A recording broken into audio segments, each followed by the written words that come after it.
Welcome back to the deep dive, the shortcut to being well-informed. Today, we're opening your file on something really fundamental, the power of personal example, how we learn by watching others. It's true, isn't it? I mean, think about it. Walking, talking, even how we react to things. We're wired to imitate from day one. We need role models. Yeah, especially I think for the deeper stuff like spiritual character, who shows us how to be, giants of faith. Exactly. And that's our mission today. We're doing a deep dive into two incredible figures, Joshua and Caleb.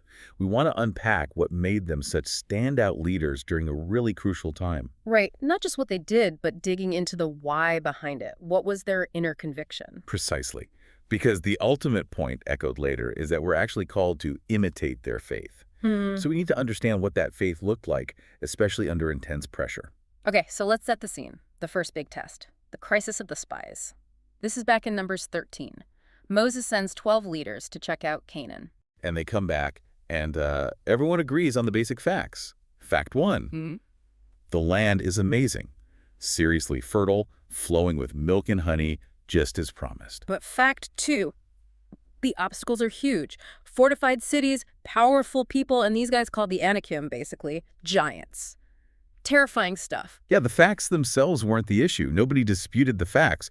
The catastrophe came from how they interpreted those facts. That's where the split happened. The Great Divide. Okay, so 10 of the 12 spies, they just saw the problems. Their report was pure fear. They said, flat out, we are not able to go up against these people. And worse, they internalized that fear. They said, we seem like grasshoppers in our own eyes, and so we were in their eyes. Yeah. Just completely defeated before they even started. You know, it's interesting looking at the commentaries. Those 10 guys, Shammua, Shaphat, Igal, Palti, all of them, they're named, but they're footnotes. Right. We remember nothing else about them, really. It's like the record itself says their report, their perspective was just, well, not worthy of being remembered.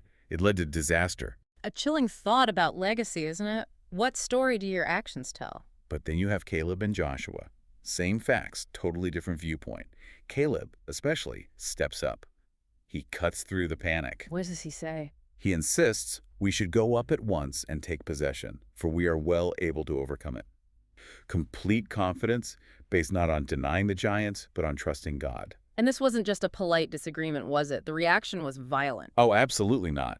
The crowd, whipped up by the 10 spies, was ready to stone Caleb and Joshua right then and there. Imagine that. Just for speaking faith over fear, that takes incredible courage. Real conviction. It goes beyond just bravery, though. It's about character. The text highlights Caleb's core quality. He followed the Lord fully. Followed fully. What does that actually mean in the original language? It's fascinating. The Hebrew literally suggests something like, I was full after the Lord. A heart completely, utterly devoted. No halfway measures. That's why God says Caleb had a different spirit. A different spirit. Wholly dedicated. Yeah, and that dedication, that different spirit, is what sustained him through the next 40 years wandering in the wilderness because of the majority's unbelief. Which brings us right to Caleb's next major moment, 40 years later. Exactly. Section 2. Caleb's perseverance and resolute action. The doubting generation is gone. It's time to divide the land. Caleb is now 85 years old. 85. But apparently still ready for action. The text says he's as strong as he was 40 years earlier. And he goes to Joshua, the leader now, and makes this bold request, give me this hill country. Not just any hill country, right? He specifies. He specifically asks for Mount Hebron. And you have to remember what Hebron was. It was where the Anakim, the giants, were concentrated. The very place that terrified the spies 40 years before. Precisely. He didn't ask for an easy, already cleared valley. He asked for the heart of the challenge, the place synonymous with the past failure and fear. Wow. So why? Was he just trying to prove something, or was there a deeper motive? The consensus from our sources is that it was deeply strategic, but not for personal gain. He wanted to inspire the new generation, show them God's promises were real and achievable. Okay, so proving the doubters wrong. Partly that, yes. To definitively show the previous generation's fear was unfounded if they had trusted God. But mostly, it was about exalting God's name. How so? By demonstrating that an old man, 85 years old, relying solely on God's strength, could conquer the very thing that a whole nation of younger people feared. It was a living testimony. That really drives home the point that faith isn't passive. God gives the promise, but you still have to act. Absolutely. Caleb got it. Possessing the promise required faith accompanied by resolute action. You have to be willing to step out, to claim it, to fight for it if necessary. Faith sees the path. Doubt just sees the wall. Okay, so Caleb gives us this model of bold, active faith, even in old age. What about Joshua? His leadership style seems different. Very different, but equally profound. Let's look at Joshua's humble leadership. The key thing here is when he received his inheritance, Right, he was the leader distributing the land to everyone else. tribe by tribe, family by family, he oversaw the whole massive allocation process. And only when everyone else had received their portion did he take his own. Last. That says a lot about his priorities. Service before self. Definitely. And then consider what he chose. He asked for a place called Timnath-Serah. Timnath-Serah. Does the name tell us anything? It really does. Timnath means something like portion or territory, and Seraka means excess, remainder, or leftover. So he literally chose the leftover portion. Essentially, yes. Yeah. The remaining territory after everyone else was settled. It speaks volumes about his character, isn't it? Incredible humility. He's the national hero, the commander, and he takes the leftovers. He didn't angle for the richest city or the most strategic fortress. He took what seems to have been a modest place, maybe even ruins, something that needed significant work to rebuild. So less about personal power, more about, well, maybe something else. Exactly. And the location is telling. Timnath-Serah was situated near Shiloh. Shiloh. That became the center of worship where the tabernacle was set up, right? That's right. So his choice suggests his priority was nearness to the sanctuary, proximity to God's presence. It echoes that deep longing you see later in the Psalms, like, one thing I ask, to dwell in the house of the Lord all the days of my life. So Joshua models this quiet, humble leadership focused on serving others and prioritizing spiritual connection. Two powerful yet distinct examples of faith in action, and their influence didn't stop with them. That brings us to the next point, the power of beholding and transformation. This example stuff really gets passed down, doesn't it? It does. Look at Caleb's daughter, Aksa. The record shows she had that same assertive spirit. Encouraged by her husband, she goes to Caleb not just for land, but boldly asks for more for water springs. Huh. Like father, like daughter, that same proactive faith. Exactly. The torch was passed, and she immediately acted on that inherited boldness, which makes you wonder why example is so powerful. Why does watching someone else shape us so deeply? Is there a scientific angle to this? There actually is. Neuroscience research, particularly work done at UCLA, identified something called mirror neurons. These are amazing little brain circuits. Mirror neurons, what do they do? They fire both when we perform an action ourselves and when we simply observe someone else performing that same action. It's like our brain simulates the action just by watching. Whoa.